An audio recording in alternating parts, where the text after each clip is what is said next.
Hello guys, j'espère que vous allez bien. Moi, ça va très bien. Alors, j'aimerais vous partager des petits savoirs que j'ai, des connaissances comme ça. Ça vient des livres que j'ai lus, des histoires, des archives que j'ai lues aussi, des recherches que j'ai faites.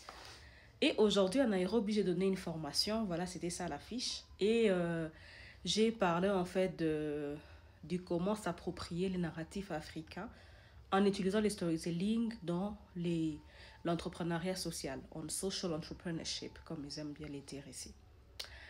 Donc, je leur ai parlé, premièrement, de comment le média nous perçoit. J'ai mon ordinateur et les slides, vous allez le voir. Je me suis d'abord présentée, je me représente ici. Donc, je leur ai dit que j'étais une conteuse panafricaine, que j'étais une sorte de griot, des griottes en tout cas pour traduire, pour mettre au féminin, et que j'avais mon entreprise qui s'appelle Elisa Masolo qui valorise les cultures et histoires d'Afrique en utilisant le conte africain, comme vous le savez. Puis ensuite, j'ai parlé de comment les médias nous perçoivent. En fait, la plupart des médias, pour eux, l'Afrique, c'est la pauvreté, l'Afrique, c'est le côté sauvage, les Africains n'ont rien inventé. Alors qu'il y a plusieurs inventions intéressantes, je vais vous en citer rien que 3, parce qu'il y en a plein. Est-ce que vous savez que c'est grâce à cette femme, Catherine Johnson, que l'homme a pu aller sur la Lune? Elle faisait partie de ces femmes qui travaillent à la NASA, on les appelle des femmes calculatrices.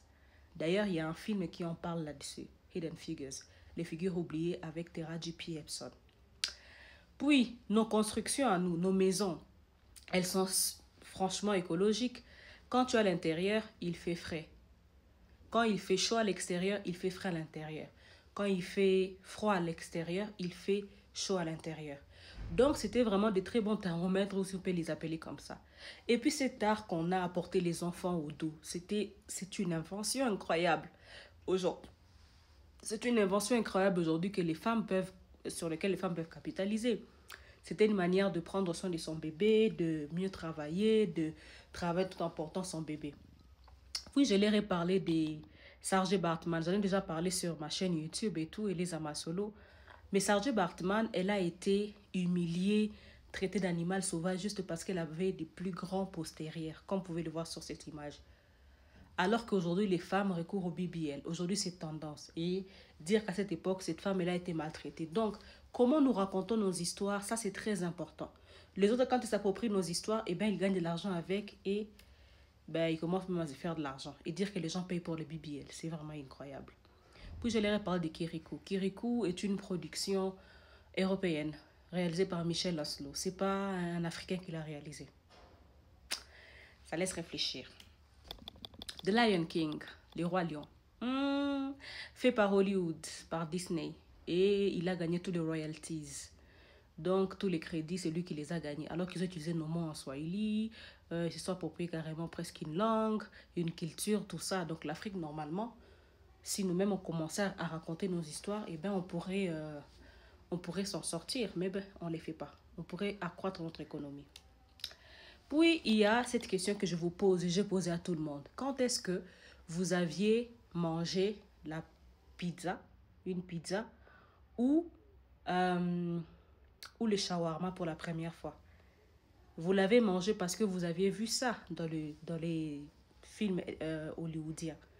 Pourquoi est-ce que nous, les Africains, on ne peut pas mettre en avant aussi nos nourritures? On voit ça, jollof rice, dans beaucoup de films nigérians, mais il faudrait qu'on en mette plus souvent. Qu'on arrête de nous montrer des scènes où les gens mangent des frites et encore le poulet. Bon, on n'est pas contre ça, mais l'Afrique est tellement riche en nourriture. Donc, on a une richesse culinaire qu'il faut vraiment exploiter. Puis, je leur ai parlé de l'homme le plus riche de la Terre. Est-ce que vous saviez que l'homme le plus riche de la Terre de tout le temps, c'était un Africain, Mansa Moussa? Voilà, Mansa Moussa était un homme très très riche. Il a construit Tombouctou, c'était un lieu où les gens venaient apprendre les maths, venaient apprendre le langue, les gens venaient apprendre sur l'architecture. C'était un lieu de commerce. Et à cause des Mansa Moussa, il a fait, comment on appelle ça? L'or avait tellement perdu sa valeur parce qu'il en avait tellement distribué là où il partait. Comme par exemple en Égypte où les Égyptiens étaient obligés d'utiliser cet or comme des pavés. Mansa Moussa. Beaucoup de gens ne connaissent pas son histoire. Puis, je leur ai parlé de ces créateurs africains qui quand même créent des très très belles choses comme Iyano, fait par des Nigérians, Team Super 4, qui est sur Netflix, qui est fait par les Ghanéens, Et puis on a Aniko Lapo que j'aime beaucoup, c'est sur les Nigérians aussi. Donc ça retrace vraiment les traditions, les histoires et tout. Et je pense que c'est important qu'on mette ça en avant, hein. Et je leur ai parlé de combien la culture, en tout cas les industries créatives et culturelles, peuvent rapporter comme argent. Donc là, par exemple, les industries culturelles et créatives peuvent rapporter jusqu'à 2,25 trillions global, hein, d'économie globale. Et ça peut créer plus de 30 millions de travail. Et il y a beaucoup de gens qui souffrent de chômage. Et ça peut changer en fait. Puis je leur ai parlé de l'afrobeat, du blues, des musiques. Et puis j'ai mis en avant notre Fally Ipupa et Franco, pour moi, qui sont vraiment des personnes qui représentent énormément, qui ont marqué l'Afrique à l'extérieur du pays, et je dirais la RDC, en termes de rumba. Et rumba a été certifié protection de l'UNESCO ou patrimoine de l'UNESCO, patrimoine immatériel de l'UNESCO. Donc vous voyez comment est-ce que la musique aussi transmet des messages. Puis je leur ai parlé des Sinners, comme vous connaissez Sinners, un très bon film réalisé par Ryan Coogler qui a réalisé Black Panther, en tout cas les deux Black Panther et tout.